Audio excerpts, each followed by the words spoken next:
24 नवंबर के एहतजाज के बाद की जो आपकी पार्टी डिस्कशंस हैं, अगर उनकी बात की जाए तो पार्टी में बहुत सी आवाज़ें ऐसी उठीं जिन्होंने कहा कि डी चौक पर जाना हमारा फ़ैसला नहीं था। इवन वज़ीर आला का और इमरान खान साहब का अपना फ़ैसला नहीं था।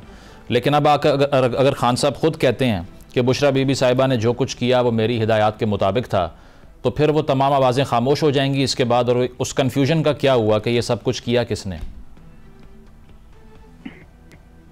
जी बहुत शुक्रिया। बिस्मिल्लाहिर्रहमानिर्रहीम। अल्लाहुम्मा सल्ली अला मुहम्मद व अला आलिहि व अस्हाबिहि वसल्लम। मेरे ख्याल में मुजम्मिल साहब, डिस्कशन अब इससे आगे बढ़ चुकी है। पार्टी की इंटरनल डिबेट है जो अंदर होगी, लाजमन सेल्फ अकाउंटेबिलिटी भी होगी। लेकिन इस वक्त जो सबसे बड़ा मुद्दा है वो ये है कि 25 करोड़ के इस न्यूक्लियर मुल्क में जहां बुनियादी शख्सी आज़ादियां और इंसानी हकूक बराए नाम के हैं, हालांकि आइन की किताबों में सब कुछ लिखा पड़ा है, वहां बड़ा मुश्किल होता है सिविल राइट्स या पॉलिटिकल राइट्स के लिए एक पुरअमन तहरीक का होना। और उसमें जब कुछ लोग आए, आप कहें 30,000 हैं, 40,000 हैं, 50,000 हैं, 1 लाख है, 10,000 है, जो भी फिगर कोई कहे, लेकिन एक साइजेबल नंबर ऑफ पीपल आए, उन पे गोली चली। इसका अब आगे का क्या होगा, शहीदों का क्या होगा? और जो हमारी कोई थोड़ी बहुत एक सतर थी, एक पर्दा था रियासत का, हुकूमत का, एक तरह से कि चलो शख्सी सियासी आजादियां हैं, नाम की ही सही। लेकिन जिस तरह इस दफा बहुत ब्लेटेड हुआ है मुजम्मिल साहब, ऐसे पहले कभी नहीं था। इस्लामाबाद के हाट में लोगों को गोलियां मारना, क्या कोई और तरीका नहीं था? हम इतने अकल से पैदल हो चुके हैं। हमेशा एहतजाजियों को आप एंगेज करते हैं, हाँ उन पे आप सख्ती करते हैं, आप कॉर्डन ऑफ कर देते हैं, आप बाकी नए आने वाले लोगों का रास्ता बंद कर देते हैं, जो मौजूदा होते हैं उनसे बात करते हैं। लेकिन इस दफा जो हुआ है, इस तरह तो मेरा नहीं ख्याल नॉर्थ कोरिया में भी कभी इस तरह कोई करता है, या कोई बहुत ही बराए नाम जो जमहूरी मुल्क हैं वहां भी कोई ऐसा होता है कि आप इस पे मेरे ख्याल में बात होनी चाहिए। असल मुद्दा तो अब यह है कि इन लोगों का क्या होगा। देखिए मुजम्मिल साहब, आज से 6 महीने बाद, 2 महीने बाद, कुछ अरसे बाद, जो भी जितना भी अरसा है, इंशाअल्लाह अल्लाह के हुक्म से खान साहब भी बाहर आ जाएंगे और हुकूमतों का ये फैसला भी हो जाएगा कि क्या होना है, इस मैंडेट का क्या होना है जो चुराया गया, और ये जो जुल्म हुआ है, इन सारी चीजों का। लेकिन जिन घरों में लाश गई है उसका तो कोई मदावा नहीं ना। इन चीजों पे बात होनी चाहिए। और अब एक स्टेप आगे जाके इमरान खान साहब की रिहाई, असीरान की रिहाई, चीजें नॉर्मलाइज हों और एक डेमोक्रेटिक सिस्टम आगे जाए। क्योंकि इस वक्त बज़ाहिर तो मुल्क चल रहा है, लेकिन असल में जिसको बढ़ोतरी कहते हैं वो नहीं हो रही। और जब आप मेरे से पूछेंगे तो फिर मैं बताना चाहूंगा कि मेरी नजर में बढ़ोतरी कैसे नहीं हो रही। चलिए अली साहब, वो उस तरफ तो आता हूं ना, लेकिन ये इससे पहले राना सनाउल्लाह साहब ने भी ये बात की कि कबल अज़ वक्त इंतखाबात तक भी हम बात कर सकते हैं, उसके लिए भी तैयार हैं। उन्होंने कहा पार्लिमानी कमीशन बनना चाहिए जो डी चौक में हुआ उसको इन्वेस्टिगेट करने के लिए। लेकिन अगर ये कहा जाए कि डी चौक तक जाने का फैसला ही PTI ओन नहीं कर रही, तो फिर वो भी तो एक डिबेट है ना। अगर वो सेटल नहीं होगी, वो जिम्मेदारी पार्टी लेगी नहीं कलेक्टिवली, तो फिर इससे आगे मामला कैसे बढ़ेंगे कि वहां तक अगर हम पहुंचे हैं वो सही पहुंचे हैं या गलत पहुंचे हैं? मुजम्मिल साहब, इसका तो फैसला हो जाएगा जल्द या बदेर कि अब आगे कैसे जाना है। जो आपने कहा कि डी चौक का फैसला किसका था, जिसका भी था, देखें हमारी मालूमात के मुताबिक बैरिस्टर गौहर ने बताया कि संजानी हमने जाना था या उधर हम रुक सकते थे। लेकिन हमारा नुक्ता बड़ा सिंपल है कि चाहे संजानी रुकते या डी चौक आए, जिधर भी आए, डी चौक भी पाकिस्तान का हिस्सा है। अपने हकूक की सदा लगाना इस मान के साथ कि ठीक है जमातें मुख्तलिफ हैं, नजरियात मुख्तलिफ हो सकती हैं। नजरियात का मतलब यह है कि जमातें हमारी मुख्तलिफ है, बाकी बुनियादी नजरिया किसका मुख्तलिफ है कि पाकिस्तान को एक इस्लामिक वेलफेयर, एक प्रोग्रेसिव अच्छा एक स्टेट होना चाहिए, यहाँ शख्सी बुनियादी आज़ादियाँ होनी चाहिए, यहाँ मुजम्मिल साहब के बेटे को भी वही आज़ादी और ताकत और वो उसको भी वही प्रोटेक्शन होनी चाहिए जो एक बहुत बड़े मिनिस्ट्री या किसी जनरल साहब के बेटे को या किसी जज साहब के बेटे को, वो सारी चीजें हैं। तो ये असल मुद्दे तो ये हैं। तो देखिए क्या वजह है कि डी चौक ऐसा एक एरिया था, नो गो एरिया था, was it no man's land?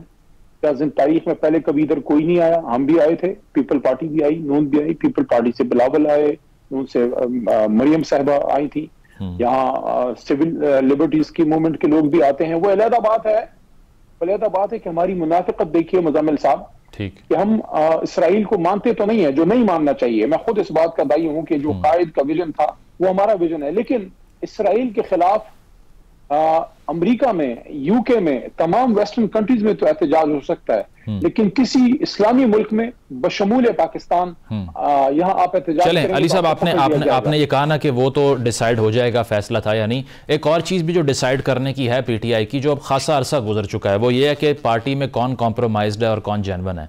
इस बार भी बुशरा बीबी साहिबा की तर्जुमान ने कहा कि कॉम्प्रोमाइज लोगों से बचने के लिए कमान मेरे हाथ में आ गई। तो फिर हमें क्या मालूम कि इस सारी लीडरशिप के जिनके बयानात को हम भी मीडिया पे कोट करते हैं, इसमें से कौन डबल रोल प्ले कर रहा है, कौन नहीं कर रहा, ये कब डिसाइड होगा? मुज़म्मिल साहब, इसका फैसला तो वक्त करेगा। देखिए अली साहब, कितना वक्त करेगा ना, यही तो पूछ रहा हूं कि ये पार्टी में कंसिस्टेंट डिबेट है। मैं अर्ज करता हूं, देखिए मैं बीबी साहिबा की किसी बात पे कमेंट नहीं करना चाहता, चाहे उनकी तर्जुमान ने किया हो, क्योंकि उनका एक बड़ा घरेलू रिश्ता है खान साहब से, एक एहतराम का हमारा सबका उनसे ताल्लुक है।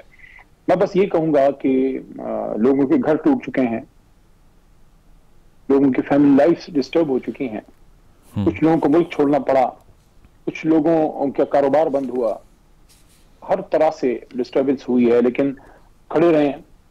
बहुत से लोग खान साहब के साथ, तहरीक इंसाफ के साथ, अपनी विजन के साथ खड़े रहे हैं। तो मैं समझता हूं कि इस तरह की कोई भी बात नहीं करनी चाहिए जिससे किसी की कुर्बानी की तज़हीक हो। जो वक्त की बात मैंने की है, वक्त की बात मैंने इसलिए मुज़म्मिल साहब की है कि वक्त ही बहुत बड़ा फैसल है, बहुत से चेहरों से नकाब हटा देता है, और इसीलिए तो अल्लाह ने वक्त पे कसम खाई है कि वल असर इन्नल इंसान लफी खुसर। तो मैं ये कहना चाहूंगा कि ये एक डिबेट जान के भी क्रिएट की जाती है कि वो लोग जो इमरान खान साहब के साथ मजबूत खड़े रहे, तहरीक इंसाफ के साथ अपनी विजन पे, जो ना टूटे, जो ना बिके, जो ना भागे और ना छुपे, तो आप उनको, उनकी क्रेडिबिलिटी को क्वेश्चनेबल कर दो। ये तो बड़ी पुराने टैक्टिक्स है, दूसरी जंग अजीम में, हिटलर के जमाने में भी वो करते थे। तो ये तो होता है, बीबीसी भी सेकंड वर्ल्ड वॉर में करती थी कि अगर आप अपने दुश्मन को मार नहीं सकते तो इतनी कंफ्यूजन फैला दो कि सच सच ना रहे और झूठ झूठ ना रहे। अली साहब, लेकिन इसका एक डायरेक्ट इंपैक्ट, मुज़म्मिल साहब इस पे बात की है, और सिर्फ 10 सेकंड, और आपके प्रोग्राम में भी ये कहना चाहता हूँ, पीटीआई के तमाम वोटर, वर्कर, सपोर्टर को ये कहना चाहता हूं कि इस वक्त हमारी तवज्जो सिर्फ इमरान खान साहब असीरान की रिहाई, ठीक है, ये सानिहाए इस्लामाबाद के शहीदों का इंसाफ और इस मुल्क में हकीकी जमहूरियत की बहाली और आईन और कानून की जो बालादस्ती है उसके लिए होनी चाहिए। इसका फैसला कि कौन वफादार है, कौन वफादार नहीं है, ये अल्लाह को पता है। लेकिन इसका एक डायरेक्ट इम्पैक्ट ये होता है जो हमने डी चौक पर देखा कि जब गंडापुर साहब वहाँ से जाना चाह रहे थे या बुशरा साहिबा जाना चाह रही थी, तो अपने ही वर्कर्स ने टायरों से हवा निकाल दी। बाद में नजर आतिश करने के इल्ज़ामात भी हुकूमत लगाती है कि वर्कर्स ने कंटेनर को चला दिया। तो एक ऐसा माइंड तो क्रिएट कर दिया गया है ना कि कुछ ना कुछ मशकूक है इस लीडरशिप में, और ये हर मरतबा आकर अगर लीड करेंगे, बाद में चले जाएंगे, हमें बेयारो मददगार छोड़ जाएंगे, तो फॉल आउट तो आपके अपने ऊपर आना शुरू हो जाएगा अगर ये क्लैरिफाई नहीं होता। मेरा तो उसमें बड़ा सिंपल क्राइटेरिया है कि अगर एक शख्स इतनी मुश्किलात के बाद भी आज भी एक विजन पे, एक नजरिए के साथ मजबूत खड़ा है, और वो अभी तक जो है वो जमात छोड़ के गया नहीं है, और वो इमरान खान साहब के साथ है, मुझे या किसी को कोई हक नहीं है कि मैं उस पर सवाल उठाऊं। चे जाए कि जब तक वो छोड़ के, बहुत से लोग हमारे गए छोड़ के, उनकी मजबूरी होगी, वो चले गए। लेकिन मैं दोबारा ये बात कहूंगा कि मेरे लिए सबसे बड़ा जो अलमिया है वो ये है कि 77 साल बाद, यानी जब ये मुल्क बन रहा था, तो तक़सीम हिंद हो रही थी, तो आपस में तो हम मुसलमानों और हिंदुओं ने एक दूसरे को बहुत मारा, लेकिन कभी आपको ये रिपोर्ट नहीं होगी कि तक़सीम हिंद के वक्त सरकारी सतह पे किसी ऐसे एहतजाज पे, हालांकि जनरल डायर ने एक जमाने में किया था, या बाबरा में हुआ था ENP के खिलाफ, लेकिन नई दिल्ली में या लाहौर में या पेशावर में कोई ऐसी एग्जाम्पल नहीं है कि इस तरीके से सिविलियंस को ऐसी गोलियां मारी गई हो। लोग कहते हैं 100 है, कोई कहता है 150 है, कोई कहता है 50 है, हमारे ऑफिशियल फिगर्स 12 के हैं कि और भी अगर इंफॉर्मेशन आएगी तो बढ़ेंगे, लेकिन मेरा नुक्ता उसमें बड़ा सिंपल है। मैं तो 3-4-5 दिनों से एक बात कर रहा हूं कि अगर एक भी शहीद है तो क्यों है, और अगर एक भी गोली चली है तो क्यों चली है, एक भी शहीद क्यों हुआ है, वो क्या मांगने आए थे? मुझे आप बताइए ना मुजामिल साहब। वो कह रहे थे हमारे लीडर को रिहा करो और हमें कॉन्स्टिट्यूशन की बालादस्ती चाहिए। ना दे बालादस्ती, ना करे रिहा, गोली तो ना मारे। चलें अली साहब, इसके अलावा हम ये देख रहे हैं कि अब इस सारी सूरत हाल में जो मुतालबात तो थे आपके 3-4 टॉकिंग पॉइंट्स थे, उसमें से हुकूमत ने कहा तमाम के तमाम नॉन निगोशिएबल हैं, किसी पर बात नहीं हो सकती। अब आकर इशू ये है कि जो लास्ट कार्ड की बात की जा रही है कोट एंड कोट, अब इस पर एक परसेप्शन तो यही है हुकूमत का कि अब पता नहीं उससे कितना ज़्यादा एजिटेशन होगा या कितनी पॉलिटिकल डिस्टर्बेंस क्रिएट होगी। तो इस पर कोई क्लैरिटी नहीं आ सकती कि दरअसल वो क्या होगा, या ये कोई पार्लिमानी तहरीक होगी या दोबारा से जो हमने एहतजाज की सूरत हाल देखी जिसमें दोनों साइड्स का कोलैटरल डैमेज हुआ, यही तो नहीं रिपीट होने जा रहा? मेरी मुलाकात तो नहीं हो सकी, कल मैं गया था, उन्होंने नहीं मिलने दिया, और परसों भी। तो मैं अब इस पे फर्स्ट हैंड नॉलेज तो मेरे पास नहीं है कि खान साहब का आखिरी कार्ड क्या है। जाहिर है वो मुझे तो नहीं बताएंगे, और अगर बताएंगे तो मैं आखिरी आदमी हूंगा जो फिर आपको मीडिया के जरिए बताऊंगा। अच्छा। लेकिन मैं ये भी जरूर ये कहना चाहता हूँ, मुजम्मिल मुझे ये कहने दीजिए जी, मुजम्मिल भाई मुझे ये कहने दीजिए कि मैं एक प्रोफेशनल आदमी हूँ और मैं एक विजन पे इस सब जिलाली परचम की खातिर इमरान खान के साथ हूँ। लेकिन मैंने पिछले 11 साल की पार्लियामेंट्री पॉलिटिक्स में एक चीज मुजामिल साहब देखी है, यहाँ सब कुछ डिस्कस होता है लेकिन परफॉर्मेंस पे, अवाम के मसाइल और इन चीजों पे जो एक मजबूत प्रैक्टिकल डिबेट होनी चाहिए कि मेरे मुल्क का जो इतना बड़ा बल्ज है, 60 से 65% नौजवान है, ठीक, जिनको हम ट्रेन कर रहे हैं, एजुकेट कर रहे हैं, इनको हम किस जॉब मार्केट में भेज रहे हैं और फिर उनको हम क्या प्रोटेक्शन दे रहे हैं, विजन क्या है। आज अगर मैं अपने मेरे बेटे का नाम उस्मान है, अगर उसको मैं कहूं, जो कि वो करता भी है, कि मेहनत करो और दिल लगा के पढ़ो, सारा कुछ करो, तो क्या आज ये सिस्टम ऐसा है? उसको जॉब अपॉर्चुनिटीज, क्या उसकी मेहनत एक्नॉलेज होगी? ये सारी चीजें देखिए, जो महंगाई का इशू है, जो इस वक्त आम आदमी की जिंदगी और खास आदमी की जिंदगी के बराबर है, बिल्कुल बराबर नहीं है। मैं की आपको एग्जाम्पल देता हूँ। मैं आ रहा था, फैमिली के साथ था, एक मिनिस्टर साहब 2 गाड़ियों के साथ रॉन्ग साइड पे चले गए। मुझे मेरे बेटे ने कहा कि आप भी मैंने हैं, इसके पीछे गाड़ी डाले, निकले आपके पास भी वैसी गाड़ी है, उतनी है। मैंने कहा नहीं, मैं वो नहीं करूंगा, उसको करने दो। तो ये जो एक फर्क है कि जो खास लोगों ने इस मुल्क को अपने लिए बना दिया है, इन चीजों पे हम डिबेट कब करेंगे? वैसे उसका जवाब ये भी हो सकता था कि आप अपोजिशन में हैं और वो हुकूमत में है, तो हम रॉन्ग साइड नहीं जा सकते। ये भी है, लेकिन मैं वैसे चले अली साहब, मुझे कभी मेरे मिनिस्ट्री में आइएगा कि अली मोहम्मद रॉन्ग साइड पे कितनी दफा गया एज अ मिनिस्टर। लेकिन मेरा नुक्ता समझिए, मेरा नुक्ता सर ये है कि इमरान खान इस मुल्क का एक बहुत बड़ा एक हकीकत है, उसके पीछे भी काफी दुनिया खड़ी है हमारी जमात के, और मैं ये बिल्कुल नहीं कहूंगा कि नून के पीछे, पीपल पार्टी के पीछे कोई नहीं है। हाँ, हम जितने नहीं होंगे। अब करना क्या है? क्या ये इख्तिदार की लड़ाई है, ये अवाम की खिदमत की लड़ाई है? अगर अवाम की खिदमत की लड़ाई है तो इस बड़े आदमी को आप निकालिए, उनसे आप इंगेज कीजिए, बात कीजिए और आगे का कोई चार्टर डिवाइस कीजिए। करना क्या है? क्या इस खान साहब को अंदर रख के मुझे आप बताइए, क्या पॉलिटिकल स्टेबिलिटी है? नहीं, वो तो 7 FIR और हो गई ना, वो तो जितना पहले जो कुछ लिटिगेशन थी वो बढ़ गई उससे। लेकिन अली साहब, एक परसेप्शन ये भी है ना कि पख्तूनख्वा की हुकूमत को जहाँ जेन्युइन इशूज़ को एड्रेस करना चाहिए, बेरोज़गारी का, वायलेंस का, तालिबानाइजेशन का, या पारा चनार में हमने देखा सेक्टेरियन वायलेंस हुआ, 100 से ज़्यादा लोगों की जानें गईं, और लोग कहते हैं इतना फोकस नहीं था उस इशू के ऊपर जितना इस्लामाबाद आने पर था। तो अगर एडमिनिस्ट्रेशन इतनी परफेक्ट हो जाए वहाँ पे कि आप लोगों को दिखाएं कि ये वो सूबा है जहाँ हमें तीसरी टर्म मिली है और हमने ऐसी परफॉर्मेंस दी है कि अगर हमें यही पाकिस्तान में सेंटर में मौका मिलता तो रेप्लिकेट करते उसको, ये सब हो रहा है या फिर सिर्फ पार्टी एक्टिविज्म हो रहा है वहाँ पे? 2 बातें हैं मुजम्मिल साहब। पहले तो मैं आपसे एग्री करता हूँ, हमें पख्तूनख्वा में ज्यादा फोकस करना होगा।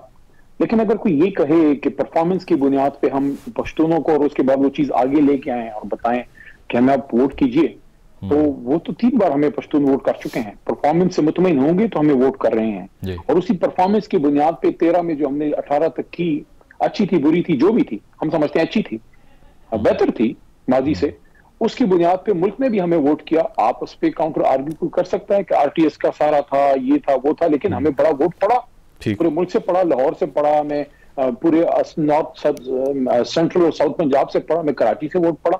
तो हमने तो कर दिखाया। हाँ, हुकूमत में आने के बाद परफॉर्मेंस कैसी थी उस पर भी बात कर सकते हैं, वो एक डिबेटेबल इशू है जिस पे लंबी बात हो सकती है, लेकिन ये कहना कि हम परफॉर्म करके दिखाएं ताकि लोग देखें, तो लोग हमें देख चुके हैं। लेकिन इस वक्त अगर आप देखें ना मुजम्मिल साहब, इस वक्त परफॉर्मेंस की बुनियाद पे तो बात ही नहीं हो रही। परफॉर्मेंस की अगर बात होगी तो आज रात 12 बजे इस हुकूमत को घर चले जाना चाहिए, ये तो कुछ नहीं कर पा रहे, बिल्कुल पा रहे। लेकिन इस वक्त तो बात कुछ बयानियों की जंग है। एक तरफ हमारा एक बयानिया है जो एक सिविल सुप्रीमेसी का है या रूल ऑफ लॉ का है, हम हुकूमत में आते हैं फिर वक्त साबित करेगा कि हम सिविल सुप्रीमेसी पे कितना कायम रह पाते हैं। लेकिन इस वक्त तो है, इस वक्त तो कौम हमारे साथ खड़ी है। आप मुझे बताएं, हमारा तो ये बयानिया है, मुस्लिम लीग नून का क्या बयानिया है जो वोट को इज्जत दो का बयानिया था? देखिए, इख्तिदार में आके इंसान का पता लगता है ना। ये बात साबित हो गई ना कि मुस्लिम लीग नून इख्तिदार में आके फिर जिया साहब की जमात बन जाती है और इख्तिदार से उतर के फिर वो चे गुवेरा